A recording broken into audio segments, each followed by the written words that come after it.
En este día, en este estudio que se llama Jesús y el Evangelio, estamos estudiando lo que es Jesús y el Evangelio y vamos por la tercera parte de este estudio.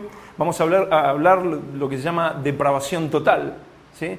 Para algunos le va a resultar un poco fuerte, un poco duro. Para el que es la primera vez que me escucha le va a resultar sin lugar a duda muy, muy, muy fuerte, muy duro. Pero para poder descubrir o para poder apreciar más bien lo que es la salud, nada mejor que la enfermedad.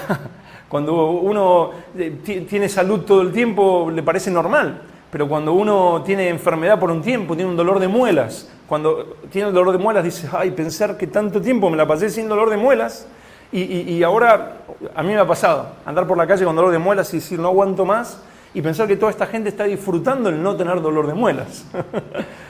De la misma manera, muchas veces se hace sobreénfasis del amor de Dios, que sin lugar a dudas es uno de esos atributos inexplicables, que nunca vamos a poder hacer el suficiente énfasis sobre lo que es el amor de Dios.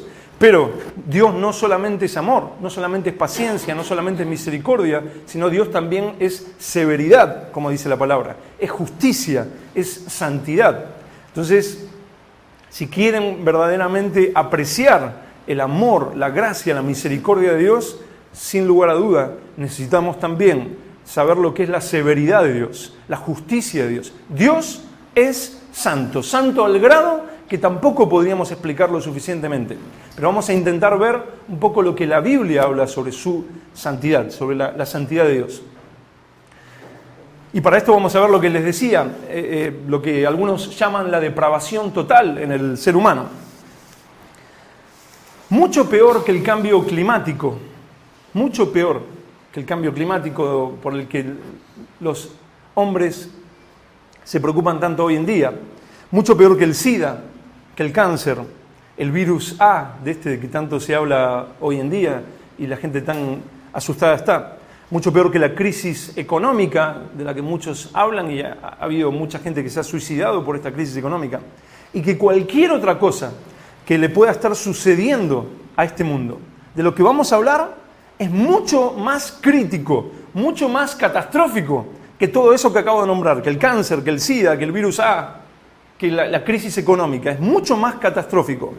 Sin embargo, la sociedad en general ha decidido hacer como si no sucediera absolutamente nada e ignorar por completo esta catástrofe tan terrible de la que vamos a hablar hoy. La sociedad en general ha decidido endurecer fuertemente su corazón contra este desastre y negar su existencia, como si al negarlo fuera suficiente para no tenerlo que enfrentar algún día. Como diciendo, bueno, lo negamos que Dios existe, negamos que Dios está airado contra el pecado y eso será suficiente para que Dios no esté airado ni exista. Si lo negamos, lo dejamos ahí, quizás Dios diga, bueno, nadie me presta atención, nadie cree en mí, me voy a ir a otro planeta. ¿Será así? La depravación del hombre, del ser humano, es la gran crisis con letras mayúsculas que sufre hoy el ser humano. La depravación total en su ser, en su humanidad, en su naturaleza, es la gran crisis que enfrenta el ser humano hoy en día.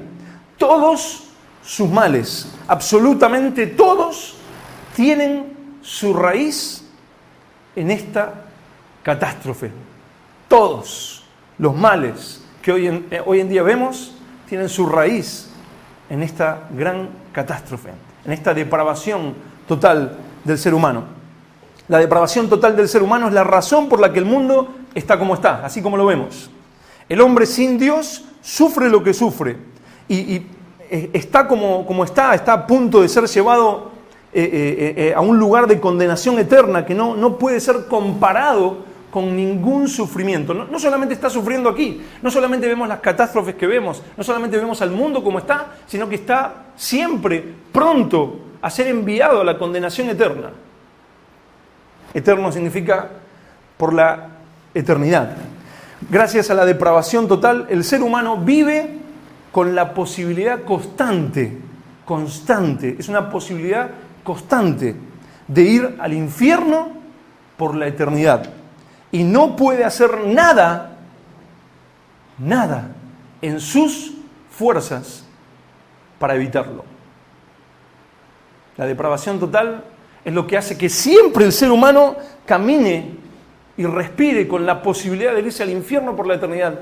Y lo más terrible es que no puede hacer nada en sus propias fuerzas como ser humano para evitarlo. Y gracias a la depravación total, el hombre odia al único que puede librarlo de esta condenación y se arrastra día tras día en su depravación, corrupción, deleites y vicios, como si ni Dios ni la eternidad existieran. El hombre camina tranquilo, Dios no existe ni la eternidad, y se arrastra por sus deleites, por sus vicios, por esa depravación total de la que estamos hablando. La depravación total es el gran desastre del hombre. No es comparado a lo que sucedió en las Torres Gemelas, no es comparado a lo que sucedió en Nueva Orleans con el Katrina, el famoso Katrina, no es comparado con lo que sucedió con el tsunami, no es comparado con absolutamente nada. O sea, este es el gran desastre, la gran catástrofe del ser humano, la depravación total.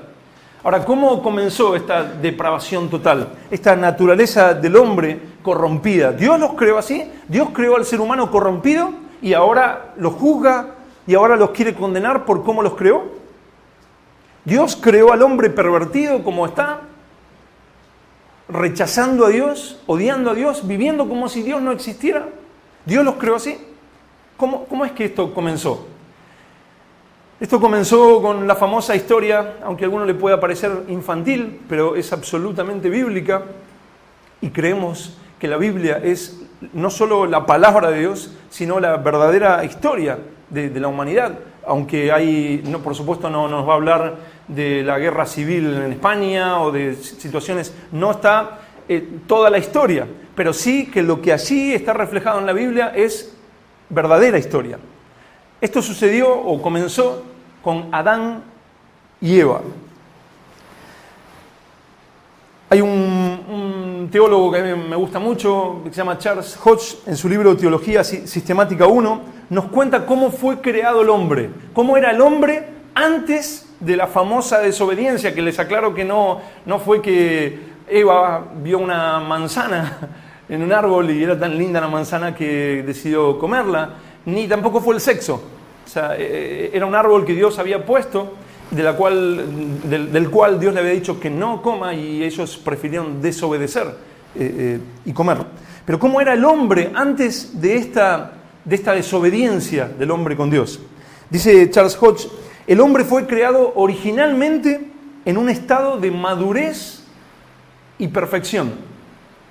Así fue creado el hombre, en un estado de madurez y perfección. Si el hombre no hubiera pecado, no habría muerto.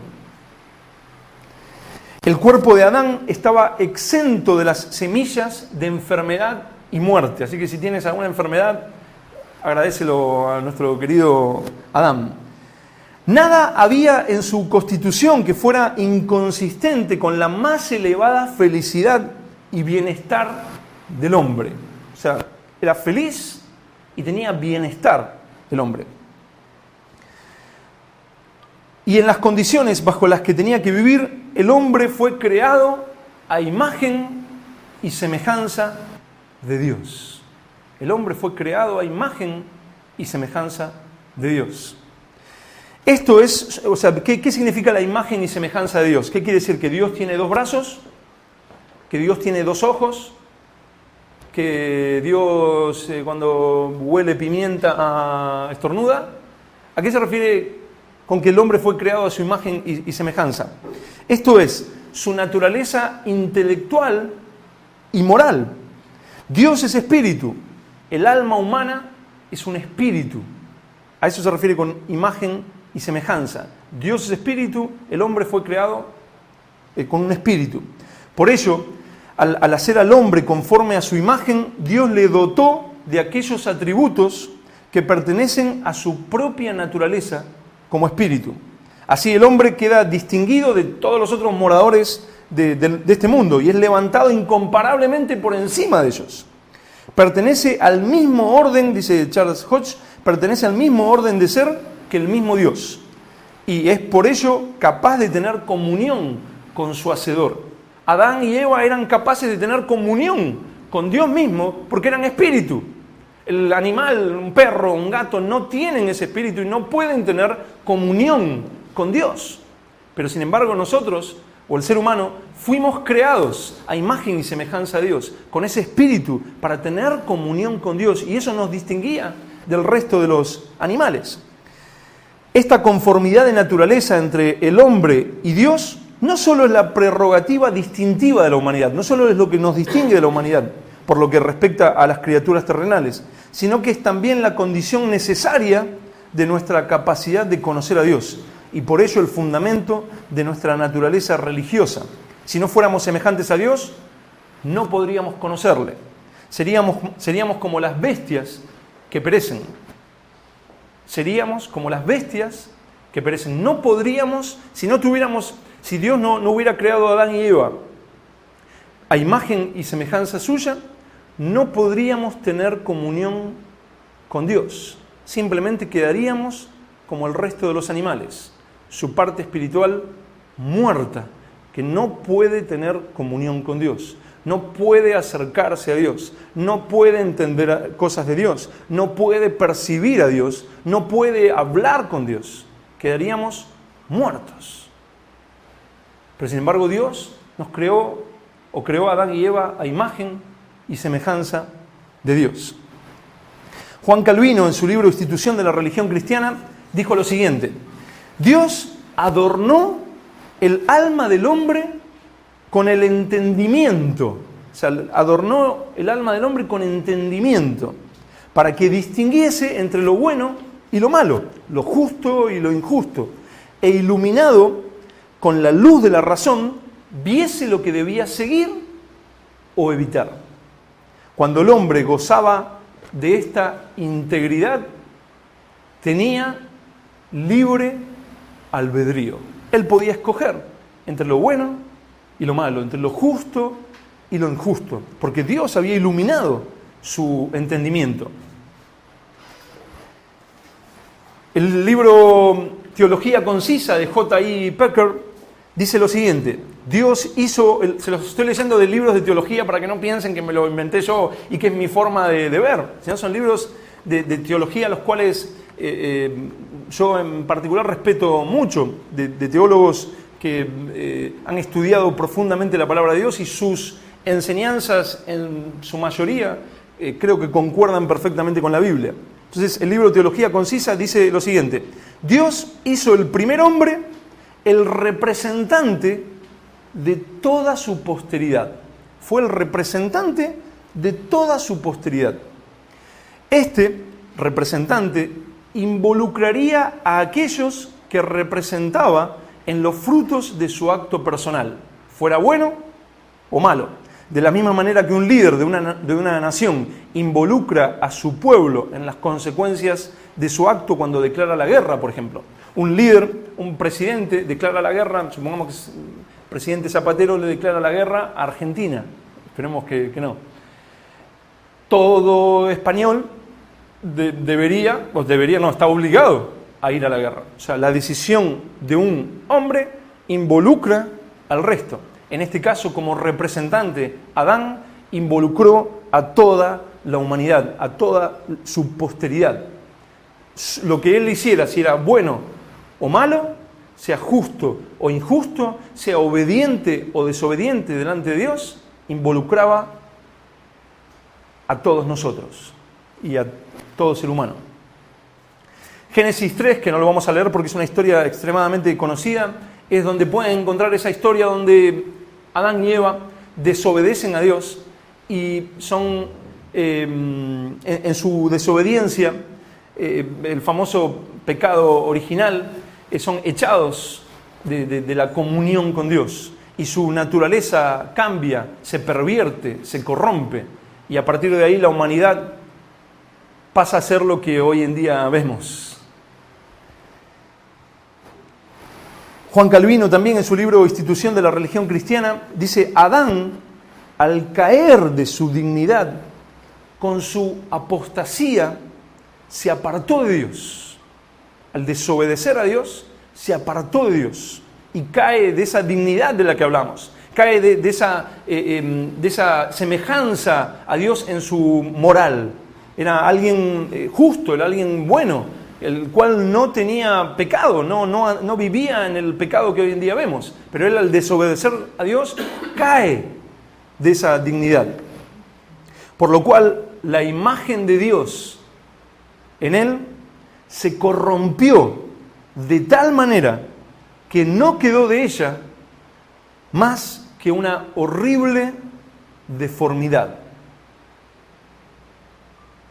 El ser humano, o Adán, en ese mismo momento, al desobedecer a Dios, se corrompe de tal manera que la imagen de Dios, esa que decíamos, esa imagen de Dios que nos permitía tener comunión con Dios, ese espíritu del que hablábamos, que nos permitía ser diferentes al resto de las criaturas, ese espíritu que nos permitía tener comunión con Dios, percibir a Dios, comprender cosas de Dios, amar a Dios, seguir a Dios, se corrompe de tal manera que no queda más, dice Juan Calvino, que una horrible deformidad. Fue de tal manera desfigurada y casi deshecha que no quedó de ella, o sea, no quedó de ella más que una ruina, más que algo confuso, roto e infectado. Hoy no hay que ser un gran filósofo o sociólogo para descubrir lo que pasa en la sociedad. ¿Conocen algún ser perfecto? ¿Conocen alguna persona perfecta en su moralidad? Conocemos personas que en el trabajo parecen ser personas excelentes, pero luego uno se entera que no se le pega a la esposa, o que engaña a su mujer, o que se droga, o que esto, o que el otro. Quizás alguno de ustedes pueda pensar: qué imagen de la humanidad tan mala. Si ustedes me muestran a alguien perfecto, yo cambio de opinión. O sea, lo vemos en nuestros propios hijos. Amo a mi hija, tengo una hija de 8 años, la amo con todo mi corazón. Pero no solo lo veo en mi hija, sino lo veo en cada niño. No hay que enseñarles la maldad. Ellos ya la traen incorporada, el egoísmo. Ellos ya traen incorporado un montón de cosas que uno dice: bueno, pero ¿cómo puede ser así? Pero tienen partes que uno dice: ay, qué hermoso, es preciosa mi hija, qué bien esto. Pero luego uno le ve un montón de cosas que uno le tiene que ir corrigiendo. Lo traen incorporado en esta naturaleza que hemos heredado de nuestro queridísimo Adán. El Catecismo Menor de Westminster nos explica esto. Pregunta: ¿en qué consiste la miseria del estado en que cayó el hombre? ¿En qué consiste la miseria de este estado en el que está el hombre? Y responde: todo el género humano perdió por su caída la comunión con Dios. Esa comunión que teníamos porque teníamos espíritu y éramos a imagen y semejanza de Dios y podíamos hablar con Dios y podíamos estar con Dios, lo perdimos en la desobediencia de Adán y Eva. Todo el género humano perdió por su caída la comunión con Dios. Está bajo su ira, bajo la ira de Dios y maldición, y expuesto a todas las miserias de esta vida actual, a la muerte misma y a las penas del infierno para siempre. ¿Tú te crees mejor que el asesino que acaba de asesinar? ¿Tú te crees mejor que aquella madre que abandona a sus hijos o los viola? ¿No? Nos hemos enterado de casos de madres que entregan a la prostitución a sus hijos o tienen relaciones sexuales con otros hombres y hacen que sus hijos tengan relaciones siendo pequeñitos. ¿Tú te crees mejor que ellos? ¿Te crees más santo? ¿Te crees más perfecto? Seguramente no lo has hecho tú, ni lo he hecho yo, pero hemos hecho otras cosas que son desobediencia a Dios y que son muestra de esta corrupción moral en la que vivimos, sin lugar a duda. Si no lo crees así, ¿cuánto te falta conocer de ti mismo? ¿Cuánto te falta conocer de ti mismo? Resultados en el ser humano a través de Adán. ¿Qué resultados tiene la humanidad, el ser humano? ¿Qué resultados tiene por esta desobediencia de Adán? Primero, muerto espiritualmente. Esa imagen y semejanza a Dios de la que hablábamos, ese espíritu con el cual podía comunicarse con Dios, murió en la desobediencia de Adán. Eso significa separación de Dios, sin comunión con Dios. El ser humano quedó ciego a Dios. ¿Dónde está Dios? Que no lo veo. Hace un tiempo, hace poquito fuimos a Ciudad Real y bueno, esa campaña que fuimos, ¿no? que se hacía evangelización, pasa un hombre mayor, todos. Dios no existe. ¿Dónde lo has visto tú a Dios? Le dijo a Pachi, ¿no? A uno de los que estaban ahí, ¿no? ¿Has visto tú a Dios? Entonces yo le dije, le hubieras respondido, el viento no existe. ¿Por qué? ¿Has visto tú el viento? No, pero veo los efectos. Querido ser humano, yo también veo los efectos de Dios en mí. Y si tú quieres ver los efectos de Dios, arrepiéntete de tus pecados, como lo he hecho yo, y cree en aquel que murió en la cruz para reconciliar al hombre con Dios. Hay efectos sin lugar a duda de Dios, pero el hombre ha quedado ciego a Dios, no puede tener comunión con Dios. Se cree tan seguro de sí mismo, se cree tan seguro de sus razonamientos, porque ha quedado ciego. Su parte espiritual ha muerto y no puede tener comunión con Dios. Así que el primer fruto, resultado del ser humano en esta caída de Adán y Eva es muerto espiritualmente, separado de Dios, sin comunión con Dios. Segundo, como decíamos, la naturaleza, la integridad de su naturaleza, se corrompió. Vive irremediablemente en pecado. Aquellos que hemos intentado alguna vez ser buenos, aquellos que hemos intentado alguna vez en nuestras propias fuerzas querer agradar a Dios, querer ser buenos, como tantos.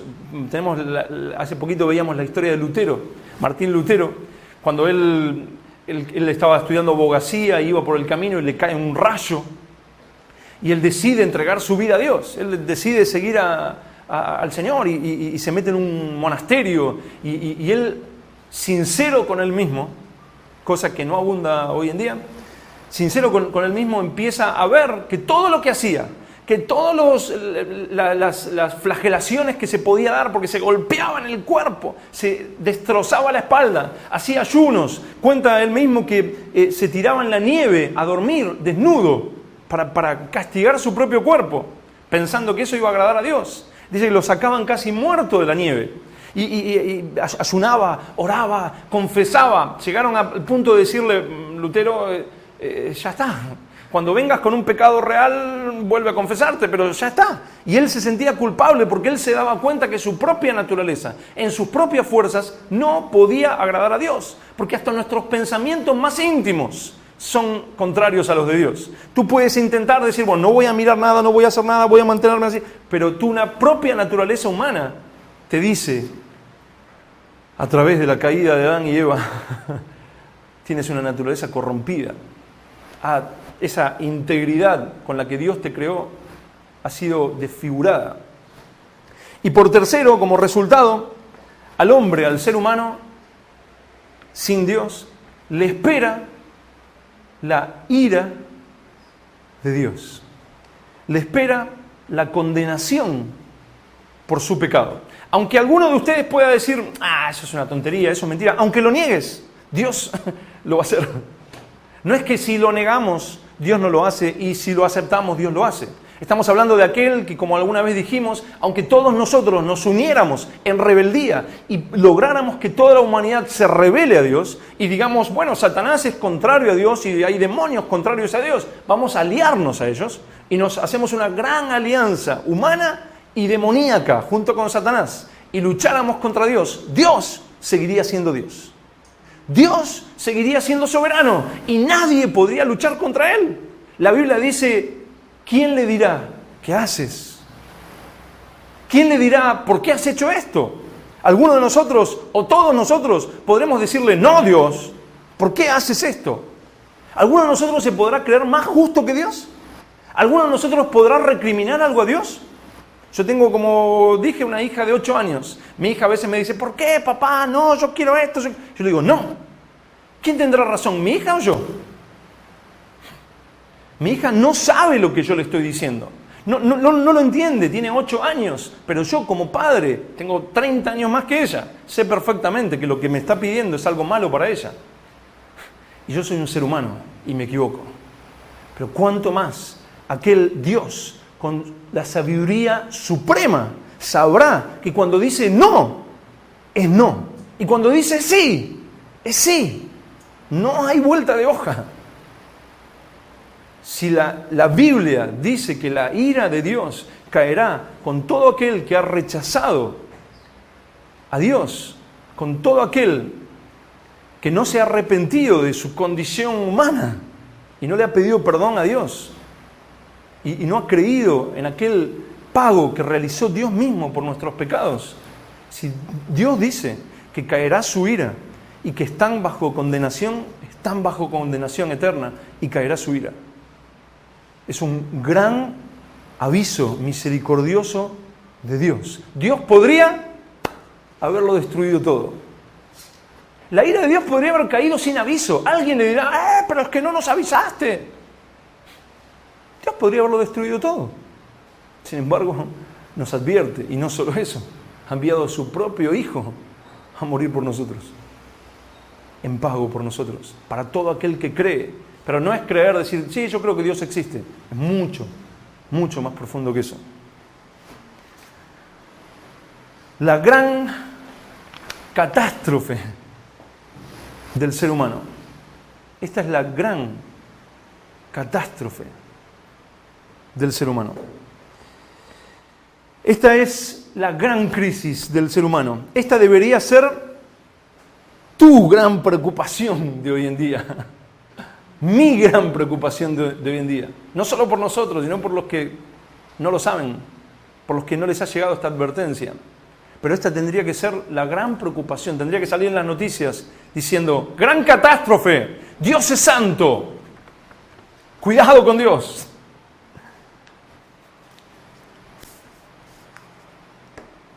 El Dios, creador del universo y supremo juez, aborrece el pecado. Y el ser humano ha perdido su estado original y ahora posee una naturaleza corrompida y contraria a su creador. Y el ser humano, como parte de la ceguera que le ha quedado, vive en una falsa seguridad e incredulidad, como si nada le fuera a pasar. Él tranquilo, nada va a pasar, Dios no existe. Y hacen investigaciones. Hace poco encontraron el eslabón perdido. Sí, encontraron el eslabón perdido entre el mono y el hombre. Hace poquito. ¿Saben lo que es el eslabón perdido? Nosotros venimos del mono, ¿o no? Algunos dicen, gracias a Charles Darwin, el cual él mismo dijo que era una teoría, y de hecho es la teoría de la evolución. Teoría es una posibilidad, no es la certeza de la evolución. Sin embargo, nos la enseñan en los colegios como una certeza. El eslabón perdido es eso justamente que nos falta para que deje de ser una teoría y pase a ser una realidad. Es ese eslabón que nunca se encontró. Ellos dicen que el ser humano viene en progresión o que va evolucionando, que algún día fue mono, ahora es hombre, y quién sabe lo que llegaremos a ser. ¿Llegaremos a ser un perro quizás? Y ellos dicen, la prueba que nos falta es la del hombre mono. Tenemos un mono y tenemos un hombre, pero no tenemos el hombre mono. Y hace poco, hace unos meses, 3, 4, 5 meses, encontraron la prueba de que la evolución es verdad. Decían, si Charles Darwin supiera lo que hemos encontrado, se pondría tan contento. Y ellos mismos, los que supuestamente lo encontraron, dijeron esto. Dijeron, ya no es una teoría, ahora es una realidad, gracias a lo que hemos encontrado. Hasta ahora lo hemos hablado como una teoría, pero ahora ya es una realidad. Perdón, lo hemos hablado como una teoría, en el colegio nos lo enseñan como una verdad. Dios no creó al ser humano, venimos del mono, venimos de un Big Bang, de una gran explosión. El hombre le encanta creer. No le gusta creer que Dios existe. No, que hay un creador, me parece una locura, pero sí le gusta creer que hemos venido de una explosión y no de Dios, al cual vamos a tener que dar cuentas. Y cuando se dijo de que ese eslabón perdido se había encontrado, salió en todas las noticias diciendo se encontró el eslabón perdido. En el 20 minutos uno lo podía encontrar, diciendo en el diario, en el periódico, uno de los periódicos de aquí de España, se encontró el eslabón perdido. Y en Google ponían, las letras de Google siempre lo van cambiando, el buscador de internet lo van cambiando según lo que va sucediendo. Y ponían a un hombre mono, estaban contentísimos que se habían liberado de Dios. El problema, hermanos, es que al poco tiempo todos los científicos sinceros dijeron es un fraude. Pero ¿lo vieron en los periódicos cuando por todos lados salió en Google diciendo fraude? ¿Salió en todos lados diciendo fraude? No, yo seguí investigando porque decía, qué raro esto que han encontrado, ¿qué será? Científicos de todo el mundo dijeron, es un fraude, no hay pruebas de ningún tipo, no se ha encontrado nada más de lo que ya se había encontrado. Pero al mundo le encantó creer de que habían encontrado la prueba de que Dios no existía, de que no veníamos de Dios. Dios juzgará la rebeldía del hombre contra él. El hombre es como alguien sentado en su oficina de las Torres Gemelas de New York a las 8:30 de la mañana del día 11 de septiembre del 2001. Un hombre, imaginemos a un hombre sentado en su oficina en las Torres Gemelas a las 8:30 de la mañana de un 21 de septiembre del 2001. De un 11 de septiembre.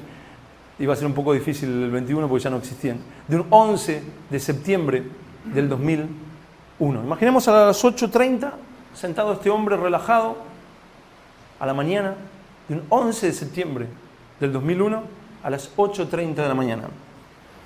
Pasan los minutos y él piensa que es una especie de Dios de las finanzas. Se jacta de su perfecta inteligencia, su astucia inigualable, su temple y su presencia física. Él dice, lo que he logrado. Siendo joven, ha logrado progresar como nadie jamás en su familia lo hizo.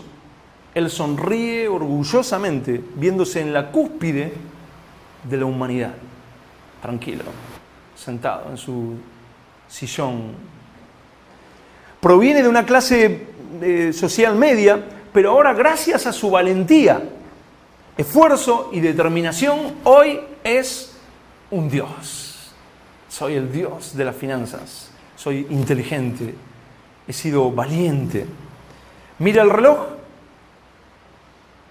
Son las 8:45. Se mira al espejo, feliz de ser quien es, orgulloso. A las 8:46, con 30 segundos, un avión se estrella contra el edificio donde él está. Comienza la odisea, todo es fuegos, gritos, terror, algunos se tiran por las ventanas, hasta que de pronto el edificio que lo coronaba como gran campeón se desploma debajo de sus pies y su cuerpo se desvanece para siempre. Así es el ser humano en la corrupción en la que vive, ciego, muerto, a punto de encontrarse con el Dios que lo creó, a punto de ser condenado por la eternidad. Pero lo peor, viviendo como si Dios no existiera. Seguro, tranquilo, relajado, disfrutando de sus logros como ser humano. Así es el ser humano. ¿Creen que no hubo casos así en personas? Murieron alrededor de 3.000 personas en las Torres Gemelas. Quizás esa imagen tan terrible que todos nos preguntamos qué sentiría ese hombre que se tiraba, esos hombres que se tiraban mientras el edificio estaba en llamas y se lanzaban desde un 40 pisos, o vaya a saber de qué altura. Nos decíamos, ¿qué sentiría ese hombre? Quizás ese hombre que se tiraba también puede haber sido este hombre imaginario del que estamos contando, o quizás ese hombre que se vio entre las llamas diciendo, ¿qué hago? Y de repente se desplomaba. Veamos un poco cómo Dios ve al hombre. El hombre se puede llegar, en su ceguera puede llegar a verse bueno a sus propios ojos. Vamos a ver cómo Dios ve a este hombre, cómo Dios lo ve. Vamos a leer Isaías 64:6. Libro de Isaías nos va a contar un poco cómo Dios ve a este hombre, al ser humano, cómo Dios en nuestra humanidad, en nuestros esfuerzos humanos por querer ser buenos o por querer alcanzar esto, por querer alcanzar aquello, cómo Dios nos ve. Isaías 64:6. 64:6. Y aquí vemos al hombre, cómo Dios ve la supuesta bondad del hombre, cómo Dios ve la supuesta justicia del hombre. A ti y a mí, quizás, queriendo ganar el favor de Dios, diciendo, bueno, está bien, me voy a portar mejor, voy a luchar, o me voy a esforzar, o voy a dejar esto, o voy a dejar el adulterio, o voy a dejar las drogas, o me voy a intentar portar mejor. ¿Cómo Dios ve eso? Ese esfuerzo humano. Dice, si bien todos nosotros somos como suciedad, estamos hablando delante de los ojos de Dios, si bien todos nosotros somos como suciedad, primera cosa que Dios ve es suciedad. ¿Cómo tratas tú la suciedad? La suciedad, ¿qué haces con la suciedad? O con una cucaracha. ¿Qué haces con una cucaracha que es algo sucio? Dices, ay, pobre cucaracha, voy a matar a mi propia hija para que esta cucaracha pase a ser algo mejor. ¿Qué haces con las cucarachas? Yo no sé qué tú haces con las cucarachas, si las coges así suavemente y las pones, ve criatura, ve a otro lado. Yo las mato, yo las piso si las encuentro y les tiro veneno para que no haya más. Dios ve al ser humano comparado a su santidad, a la santidad suprema, aquel que no tiene mancha, nos ve como suciedad. Y todas nuestras justicias, habla ahí de las injusticias, no, dice todas nuestras, son como supuestas justicias, porque Dios las ve como trapo de inmundicia, como un trapo de inmundicia. Así ve nuestras supuestas justicias. Yo ahora voy a la iglesia. Dios está muy contento porque ahora soy perfecto. Ahora, no, Dios dice, no, hipócrita. Tú eres igual que el peor pecador. En tu naturaleza humana, tú no puedes ganar el cielo. Es absolutamente imposible de que tú, con tu propia humanidad, con tus propias fuerzas, ganes el cielo. Que Dios diga, qué ejemplo de santidad, qué ejemplo de bondad, qué ejemplo de justicia. Verónica, pasa Verónica, miren todos, así deberían haberse portado. Es imposible que Dios, dice la Biblia que debemos ser para eso perfectos como Dios es perfecto. ¿Crees que con mucho esfuerzo lograrás ser perfecto como Dios es perfecto? Poco difícil. Y caímos todos como la hoja. Y nuestras maldades nos llevaron como viento. Como una hoja que es llevada por el viento, por la maldad. Tú me dirás, bueno, pero yo no caí en todas las maldades. Yo nunca maté, yo nunca hice tal cosa. Yo no hice todas las maldades. De hecho, depravación total no significa absoluta. No significa que tú haces toda... No significa que el ser humano es todo lo malo que podría ser. No, depravación total significa que el hombre está depravado y que no puede hacer el bien. Tal vez tú no has hecho A ni B, pero has hecho C o C, como dirían aquí que tan mal me sale. O una D, para que todos me entiendan, D de Dinamarca, o C de Cáceres. Tal vez no has hecho esto o aquello, pero sí has hecho lo otro. Y has hecho aquello y has hecho lo otro. Estoy seguro de que lo has hecho porque me conozco a mí mismo, porque conozco al ser humano y porque lo leo en la Biblia. Vamos a ver otro caso. Romanos 3:10.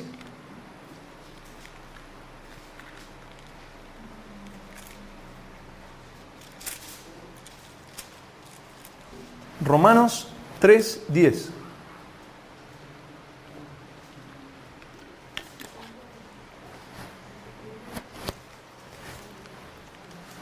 Vamos a leer del 10 en adelante hasta el 18, pero antes de leer Romanos 3:10 hasta el 18, quiero decirles algo. A ver, una vez que lo encuentren. Romanos 3:10 hasta el 18. Les quiero decir algo. Si esta lista de la que vamos a leer sobre el ser humano te ofende y no crees que formas parte de una humanidad corrompida, no tienes escapatoria. Ni aún la cruz de Cristo te va a servir. No sé si quedó claro. O sea, si esta lista de la que vamos a leer ahora, donde el ser humano es reflejado como un ser corrompido, si esta lista que vamos a leer te ofende y tú dices, no, el ser humano no es así, yo no soy así, la cruz de Cristo no tiene poder para salvarte. Porque la cruz de Cristo, la obra de Dios en la cruz de Jesús, es para aquellos que reconocen su pecado. Es para aquellos que se reconocen pecadores delante de Dios. Vamos a leer Romanos 3:10 en adelante. Dice, como está escrito, no hay justo ni aun uno. O sea, la Biblia lo establece, no hay justo ni aun uno. No hay quien entienda. ¿A qué se está refiriendo con quien entienda? Tú tal vez puedes haber estudiado ingeniería nuclear y lo has entendido. Sin embargo, ¿a qué se refiere? No has entendido a Dios. No hay quien entienda a Dios en su humanidad. Humanamente, el ser humano ha quedado corrompido y ya no puede entender las cosas de Dios. No hay quien busque a Dios. Humanamente, no hay quien busque a Dios.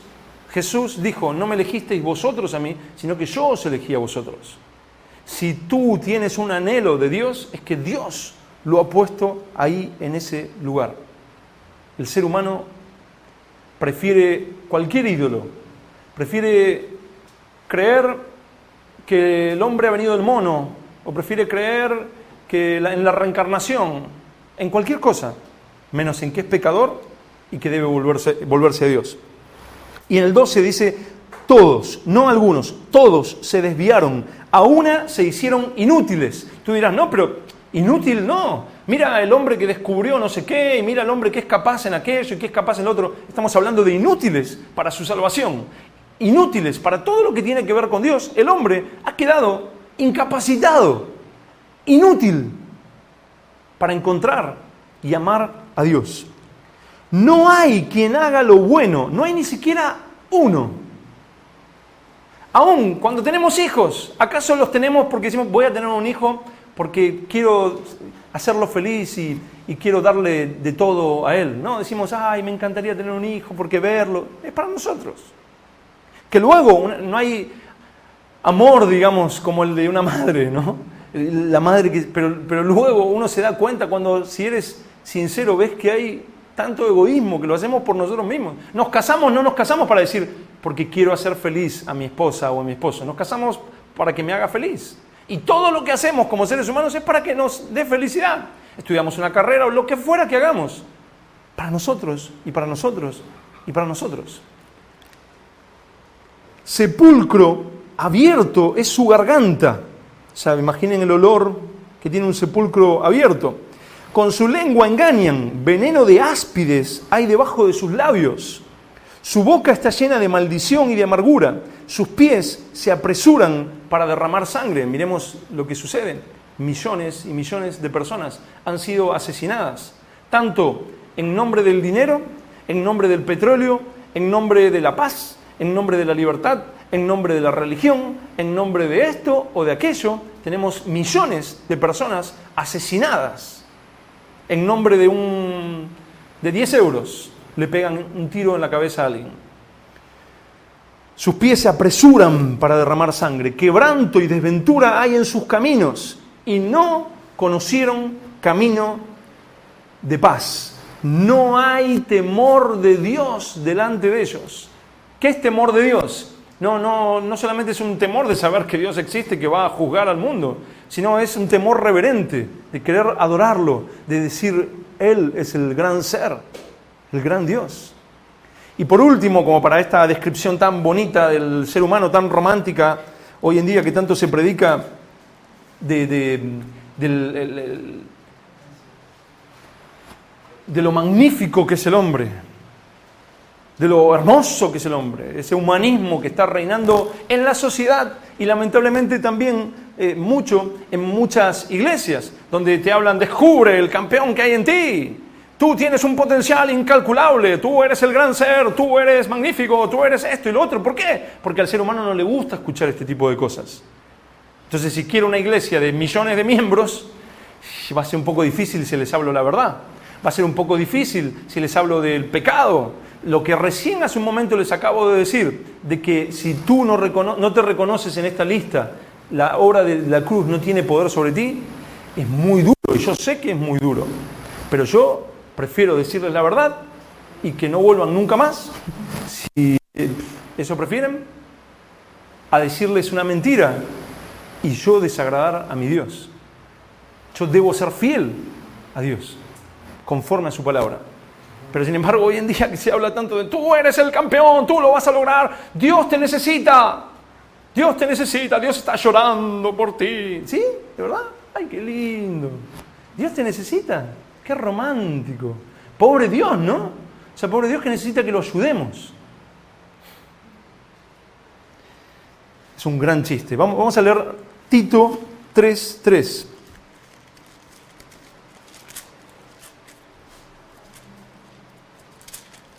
Si hay alguien que necesita a alguien, somos nosotros que necesitamos a Dios. Y Dios en su misericordia ha venido a nosotros. Tito 3:3. Vamos a terminar con esta lista que sin lugar a duda es dura, pero es real. Tito 3:3. ¿Lo tienen? ¿Sí? Dice lo siguiente, aquí está hablando en tiempo pasado porque le está hablando a cristianos. O sea, hay un cambio en la vida de aquel que le ha entregado su vida a Jesucristo. Hay un cambio visible. Un cambio no visible no es un cambio. Si alguien ha pasado de ser un incrédulo, de ser enemigo delante de Dios, y ha pasado a ser cristiano, hay un cambio visible. ¿Sí o sí? Si tú estás dentro de una iglesia y no hay un cambio visible, hay algo raro.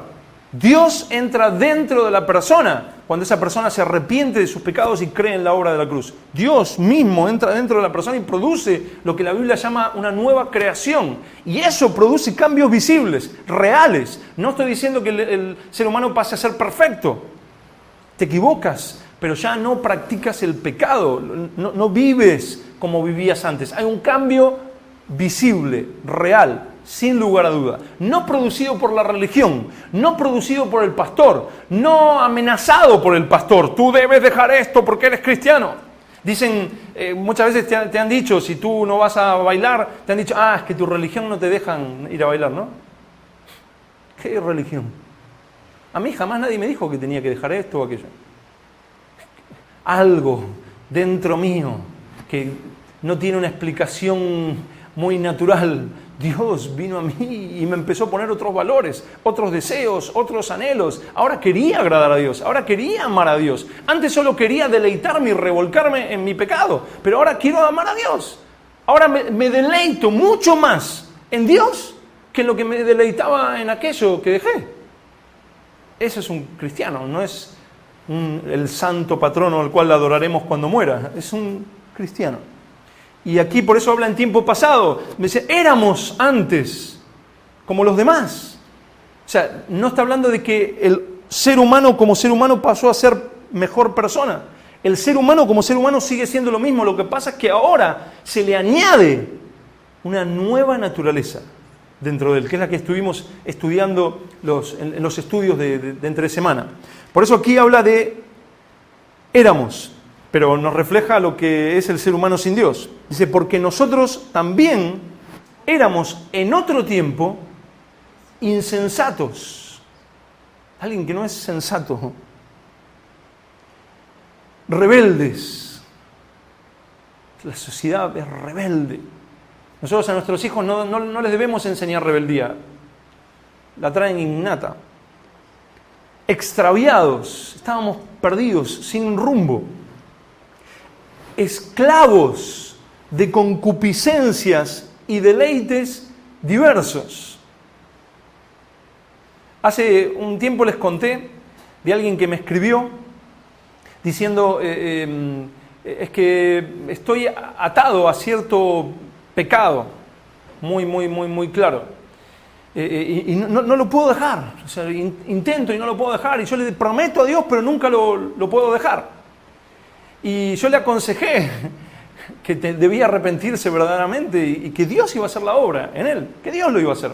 Y al tiempo me volvió a escribir y me dijo, en la iglesia me recomendaron que vaya a un psicólogo. Y el psicólogo me dijo que, bueno, que es normal, que lo que me pasa es que tengo baja autoestima y que quiero llamar la atención. Y por eso caigo en este pecado continuamente. Yo le dije, mira, te voy a ser sincero, necesito serte sincero. ¿Sabes por qué te gusta ese pecado? O más bien, ¿sabes por qué no lo puedes dejar? Porque te encanta. Te deleitas en él, te parece magnífico, más que Dios. Y te voy a contar un secreto. A mi naturaleza humana también le encanta. Se deleitaría, si viviera todo el tiempo en mi naturaleza humana, se deleitaría en el mismo pecado. Y el vecino de al lado también se deleitaría y se deleitará seguramente y le encanta ese pecado.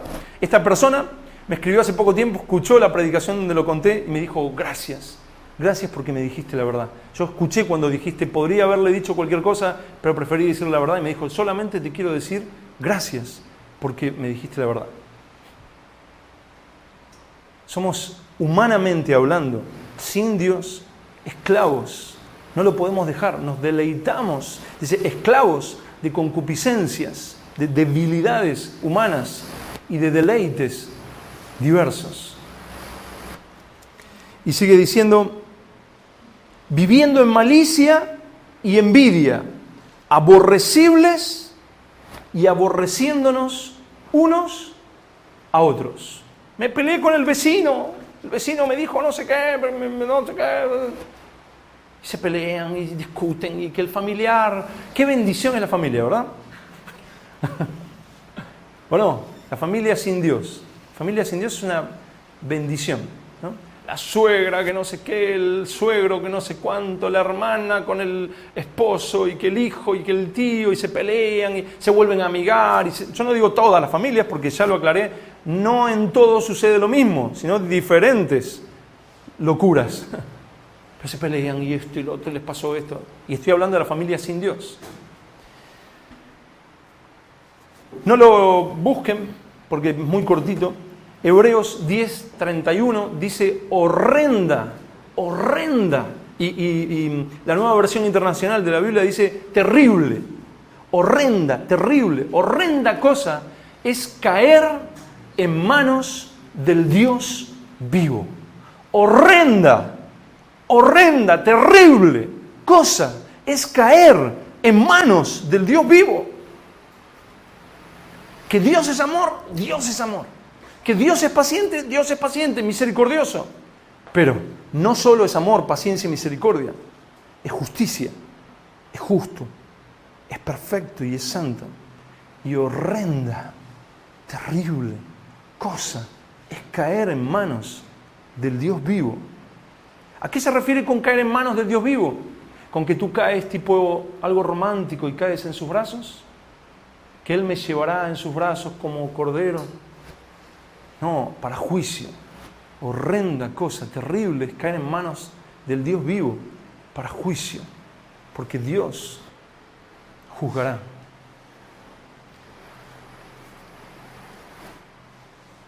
Dios, no según la religión de los ombliguistas, Dios no según la religión que a nosotros nos guste o el Dios que nos podemos inventar, porque cada uno, así como Dios nos creó a imagen y semejanza, nosotros nos atrevemos a crear a Dios a nuestra imagen y semejanza y lo hacemos como a nosotros nos gustaría que fuera. A mí me gustaría que fuera todo amor, que sea una cosa que me visita por las noches y cuando hace calor, sopla y se me va el calor. Que cuando hace frío, me tapa porque yo me olvidé de taparme. O me pone una manta mágica que me da más calor. A mí me gustaría que fuera un Dios. Una vez un chico dijo, para mí Dios, porque él se drogaba. Dijo, para mí Dios se drogaba, Jesús se drogaba, por eso iba y predicaba con ese fuego. Lo hacemos a nuestra imagen y semejanza. Ese es el gran peligro. Para no hacer eso, debemos ir a la Biblia y ver cómo realmente es ese Dios. No sea que nos engañemos y lo paguemos eternamente. Entonces Dios, según la Biblia, está furiosamente ira contra el pecado. Y esa vida en rebeldía y terquedad contra él. La Biblia dice que si tú no te has vuelto a él, y esto es muy duro, eres enemigo de Dios. Enemigo de Dios. Estás yendo contra él. Vamos a ver en Romanos 1:18, para que vean que esto no me lo inventé, ni es Dios a mi imagen y semejanza. A mí me gustaría que Dios estuviera airado. A mí me gustaría un Dios furioso, un Dios enojado, porque así logramos... Vamos a ver si esto lo dice en la Biblia. Romanos 1:18. Dice, porque la ira de Dios se revela desde el cielo, o sea, se revela, se manifiesta, se hace visible desde el cielo contra toda impiedad e injusticia de los hombres que detienen con injusticia la verdad. Porque la ira de Dios contra los hombres impíos. Dios está irado contra el pecado y contra el pecador, porque no enviará al pecado al infierno, enviará al pecador al infierno. Apocalipsis 6 es el último libro de la Biblia. Apocalipsis 6. Ese no es muy difícil de encontrar, ¿no? Apocalipsis 6, versículos del 12 al 17. Está hablando de los últimos tiempos aquí. Está hablando de cuando se termine la historia de este mundo.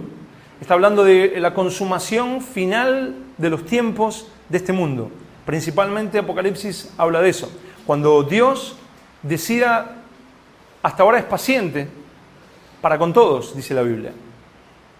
Paciente para con todos. Pero en el final de estos tiempos, su paciencia llegará a su límite y se consumará la salvación de muchos y la ira de Dios contra muchos. Y aquí lo vemos, 6, 12 hasta el 17. Dice, miré cuando abrió el sexto sello, y aquí hubo un gran terremoto, y el sol se puso negro como tela de silicio, y la luna se volvió toda como sangre, y las estrellas del cielo cayeron sobre la tierra, como la higuera deja caer sus higos cuando es sacudida por un fuerte viento. Y el cielo se desvaneció como un pergamino que se enrolla, y todo monte y toda isla se removió de su lugar. Y los reyes de la tierra y los grandes, como aquel hombre en las Torres Gemelas, los ricos, los capitanes, los poderosos y todo siervo y todo libre, se escondieron en las cuevas y entre las peñas de los montes. ¿Se imaginan al ser humano corriendo y intentando esconderse debajo de las montañas, en las cuevas, diciendo, a ver si esta montaña puede librarme de la ira de Dios? Y decían a los montes y a las peñas, caed sobre nosotros y escondednos del rostro de aquel que está sentado sobre el trono y de la ira del Cordero. Jesús no es ya el corderito o las imágenes esas que ponen como un ser pobrecito. Jesús es Dios y está también airado contra el pecado. Dios, Jesús, no es el pobrecito, el niño en las manos de María como lo representan muchos. Claro que un día fue un bebé, se humilló a sí mismo hasta el extremo ante todo ser soberbio que se cree por encima de Dios, pero Él se humilló hasta el extremo.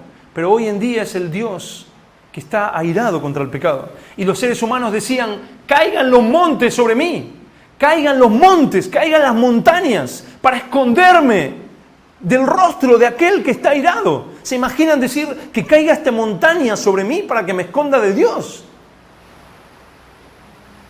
Preferían morir aplastados por una montaña, pero no ver a Dios, porque saben, en el fondo, todo ser humano, el mayor ateo que exista en la tierra, en el fondo de su conciencia, sabe que hay un Dios y que lo juzgará.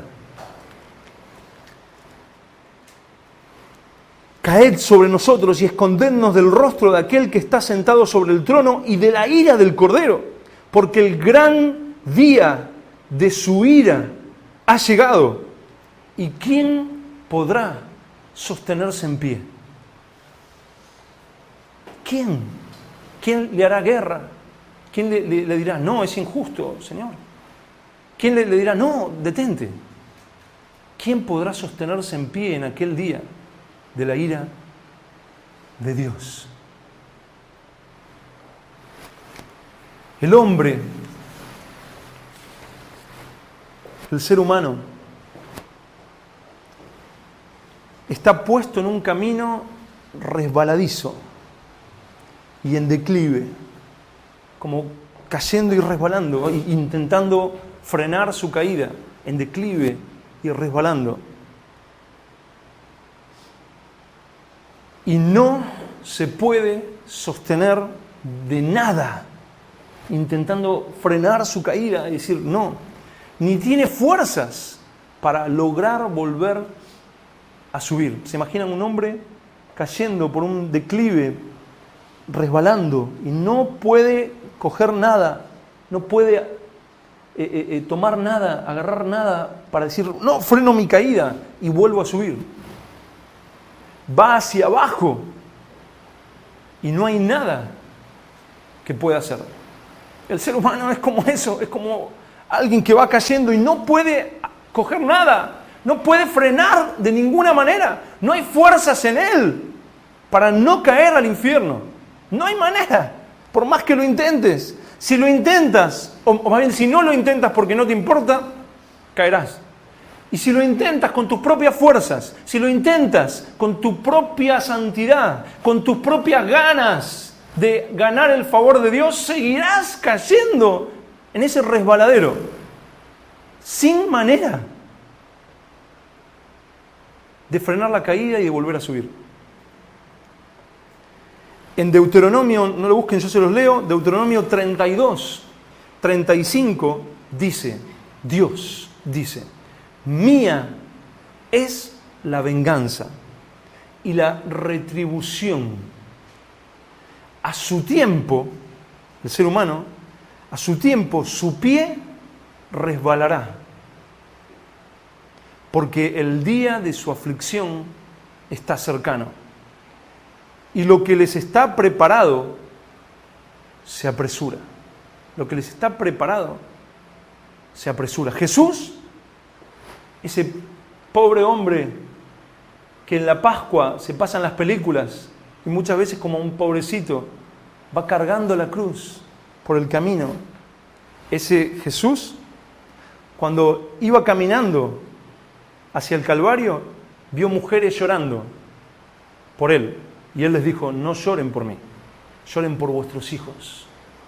Lloren por ustedes y por vuestros hijos. Si has de llorar en Pascua, si no te has arrepentido de tus pecados, llora por ti, delante de Dios. Porque dice, están puestos en resbaladero, en declive, y no pueden frenar su caída, y su final se acerca. El día de su aflicción está cercano, y lo que les está preparado se apresura hacia ellos. El común de la gente cree que porque Dios no los ha condenado, ya Dios no hará nada. Si Dios no ha hecho nada ahora, si Dios no ha hecho nada hasta aquí, Dios no hará nada. Yo he vivido en deleites diversos, he vivido en completo pecado, he vivido haciendo de todo. Si Dios no hizo nada hasta ahora, Dios no hará nada. ¿Acaso no hay asesinatos por el mundo? ¿Acaso no hay violaciones? ¿Acaso no hay injusticia por todos lados? ¿Dónde está Dios? Dicen. ¿Dónde? Si el mundo, miren cómo está. ¿Acaso no se asesinan niños? ¿No hay prostitución infantil? Dios no hará nada. Dios no hizo nada, no hará nada. Dios es injusto. Dios no existe. Es el gran engaño del hombre. Dicen, Dios está muerto. ¿Cuántas veces han dicho que Dios juzgará el pecado? Pero nunca lo hace. Nietzsche dijo, Dios está muerto. ¿Y cuántas personas dicen, es verdad? Pero como muy bien dijo Jonathan Edwards en su predicación famosa, Pecadores en manos de un Dios airado, dijo lo siguiente, no hay otra cosa que mantenga a los hombres impíos fuera del infierno en todo momento que la misma paciencia de Dios. Lo vuelvo a leer. No hay otra cosa. No lo hay. No hay otra cosa que mantenga a los hombres impíos fuera del infierno en todo momento que la misma paciencia de Dios. Es como si estuviéramos en sus manos. Como si el impío, el pecador, el que se ha rebelado contra Dios, estuviera en las manos de Dios. En su paciencia. Esperando el arrepentimiento. Pero en el determinado momento lo suelta. Y no hay nada que pueda evitar que esa persona vaya al infierno por la eternidad. Nada. Si aún millones de personas no han ido al infierno, aunque otros millones ya han ido, si aún no han ido, es porque Dios en su paciencia aún los tiene en su mano. Dios espera pacientemente hasta que se termine el tiempo y ya no los sostiene más. Ya no hay manera. Alguno puede decir, pero qué trágico. Sí, por eso empecé diciendo que es la gran tragedia, la gran catástrofe del ser humano. Pero nosotros, o más bien todo aquel que se ha revelado a Dios en su ceguera, no lo puede ver. Hay una única solución, hay una única manera, no hay dos. No es que este es el plan A y luego puedes tener el plan B. Hay una única manera, La única posibilidad del hombre es Jesús y el Evangelio. Evangelio es buenas nuevas. Eso es lo que significa, es una palabra griega, evangelio, que significa buenas noticias. Jesús y el Evangelio. Por eso estamos estudiando esta serie de predicaciones que empezamos 2 domingos atrás sobre Jesús y el Evangelio. La única posibilidad, la única solución que tenemos como seres humanos es Jesús y el Evangelio. La única oportunidad es la gracia de Dios. Gracia. Eso es una palabra que significa regalo inmerecido. No lo merecíamos. Pero nuestra única posibilidad es la gracia de Dios. Ningún juez está obligado a tener misericordia. ¿Conocen algún juez que está obligado a tener misericordia? Ningún juez está obligado a tener misericordia. El juez está solamente obligado a hacer justicia. Solo eso.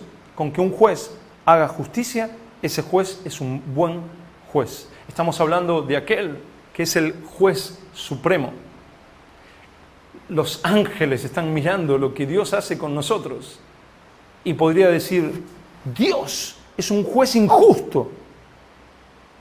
Al pecador no le hace absolutamente nada, no lo juzga. Dios es un juez injusto, pero Dios no es un juez injusto. Dios es perfectamente justo al condenarnos. Hemos quebrantado sus leyes. Sin embargo, aparte de esta justicia de Dios, se ha manifestado la gracia de Dios. El favor inmerecido, lo que no merecíamos en absoluto, lo que tú jamás podrías ganar, lo que no hay nada en tu forma de vida, en tu humanidad, que merezca. Dios, aparte de su justicia, ha manifestado su gracia al ser humano, su misericordia. No envió un ángel por nosotros. No envió un gran regalo. Dios mismo vino por nosotros. El juez justo dictaminó: merecen la condenación eterna porque soy un juez justo y no puedo quebrantar mi justicia. El hombre merece la condenación eterna. Pero Dios mismo vino y se hizo hombre, porque el hombre es el que debía recibir esa condenación. Y Dios mismo se hizo hombre y recibió Él por nosotros la justicia de Dios. Es como si un juez diría: culpable, merece la muerte. Y Él mismo toma un revólver y se pega un tiro en la cabeza. ¿Merece ese hombre eso? No. Pero el pago fue hecho. Ese juez siguió siendo justo. Él dictaminó. Pero Él se pone en el lugar. Dios dictaminó: el ser humano es culpable. Y Dios mismo se hizo hombre. Y el castigo cayó sobre el hombre. Sobre Jesús, hecho hombre. Y recibió la paga que nosotros merecíamos. Eso es gracia.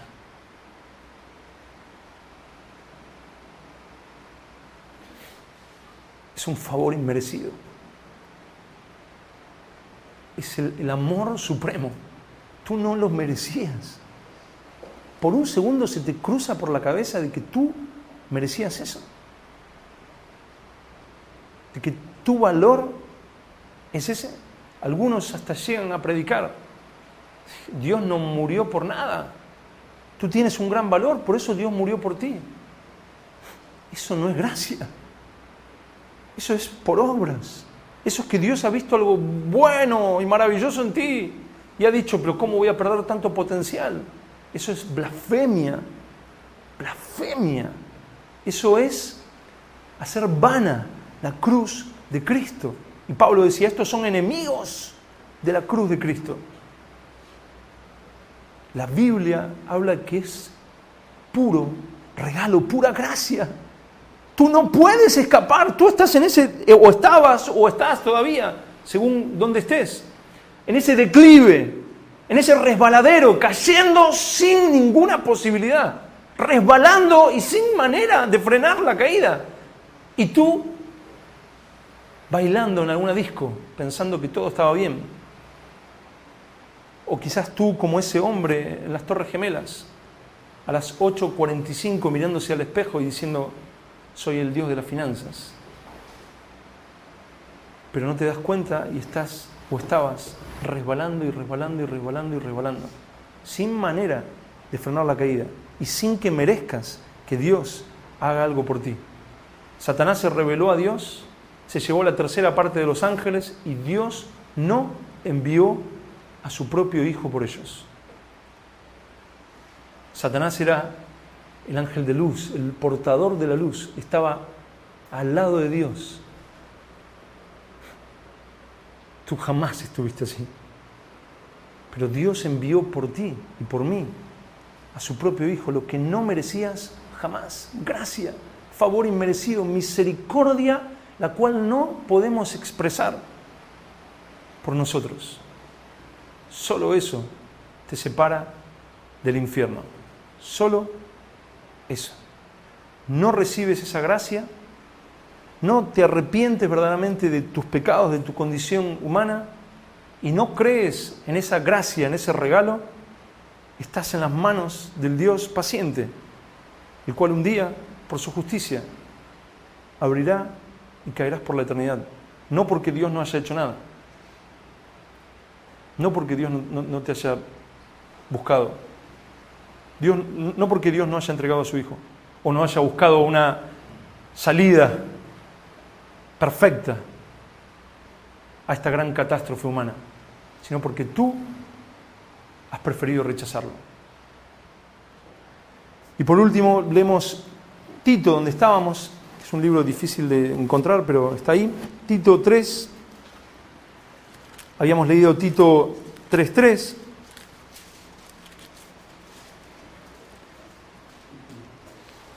Y ahora vamos a leer Tito 3, los dos versículos que continúan. Leímos Tito 3:3 y ahora leemos Tito 3, 4 y 5, versículos 4 y 5.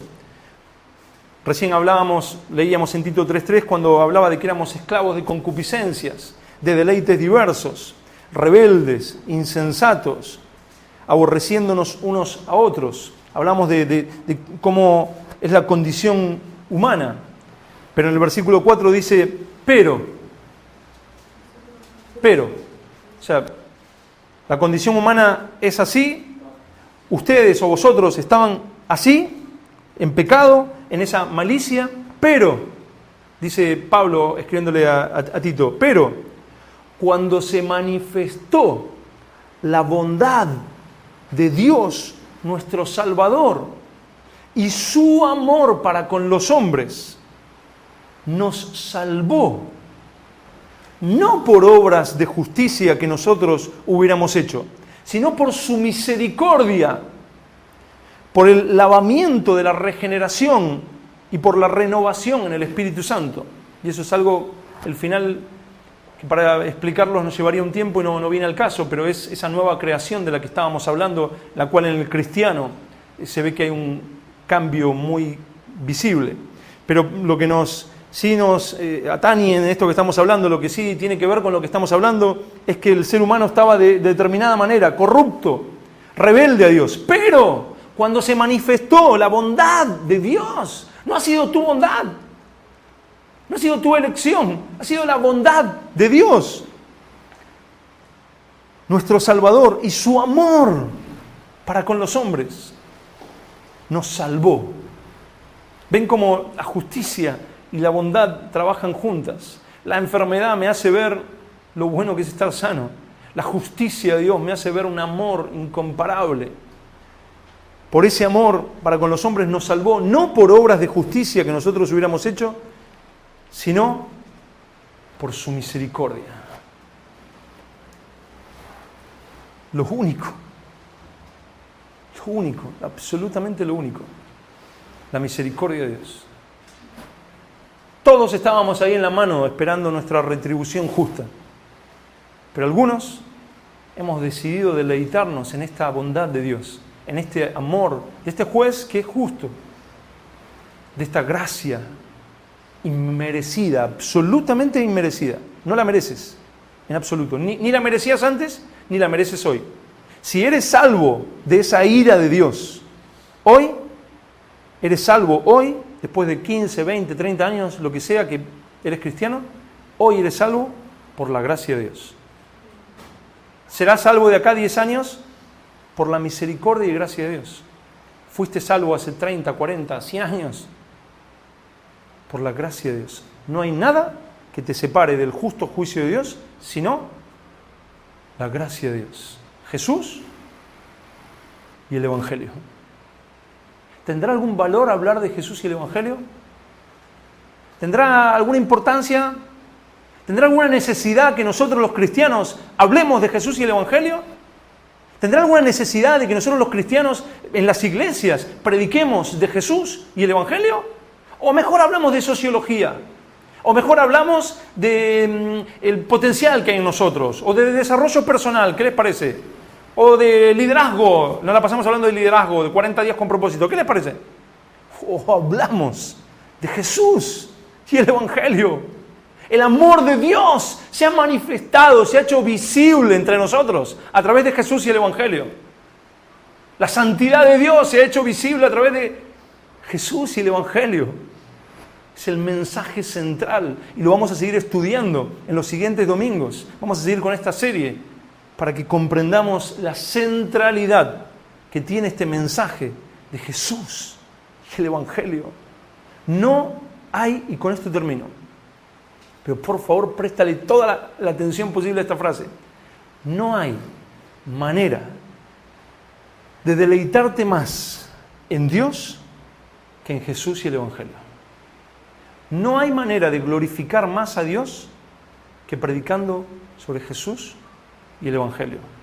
Porque Dios ha decidido manifestarse y mostrarse a sí mismo en nuestra vida terrenal a través de Jesús y el Evangelio.